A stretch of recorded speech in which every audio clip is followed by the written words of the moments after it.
सम्माननीय सभामुख महोदय, संविधानमा लैङ्गिक समानताको धारा त राख्यौँ, तर राज्यले महिलामाथि हेर्ने दृष्टिकोण परिवर्तन हुन सकेन।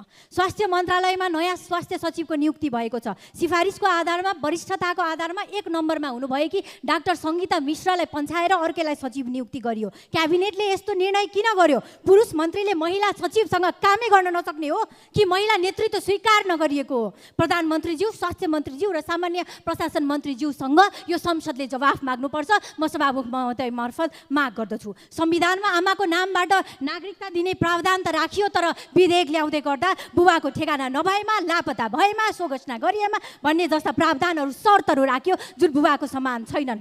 25 जनाको मन्त्रीमण्डलमा 33% भन्दा पनि नपुग्ने गरिकन 3 जना मात्र महिला मन्त्री अटाइन्छ। निर्वाचनहरूमा महिलाहरूलाई जान उप र सहपदमा मात्र टिकट दिइन्छ। प्रत्यक्षबाट नभई समानुपातिकबाट महिलाको सङ्ख्या पुर्याउनको लागि मात्र महिलालाई सांसद बनाइन्छ। प्रतिनिधि सभा नियमावलीमा महिला संसद समन्वय समिति कक्कस बन्ने भनेर 3 वर्ष अघि लेखिएको, तर यो संसदले आजसम्म महिला कक्कस बनाउँदैन। संसदीय समितिका सभापति मध्येबाट 33% महिला सभापति हुनुपर्छ भनेर यसै प्रतिनिधि सभा नियमले लेखिन्छ, तर आजसम्म त्यो पालना पनि हुँदैन। अझ कतिवटा उदाहरण प्रस्तुत गरौँ यो राज्यले महिलामाथि गरिरहेको विभेदको। यो विषयमा सत्ता पक्ष र प्रतिपक्ष भएर होइन, अब सम्पूर्ण महिला सांसदहरूले तमाम नेपाली महिलाहरूको सामाजिक, राजनैतिक र व्यावसायिक अधिकारको लागि लड्ने बेला आएको छ। भोलि अन्तर्राष्ट्रिय महिला दिवस, म सम्पूर्ण महिला सांसदहरूको तर्फबाट अनुरोध गर्दछु, राज्यले गरिरहेका यी तमाम विभेदहरूलाई सच्याएर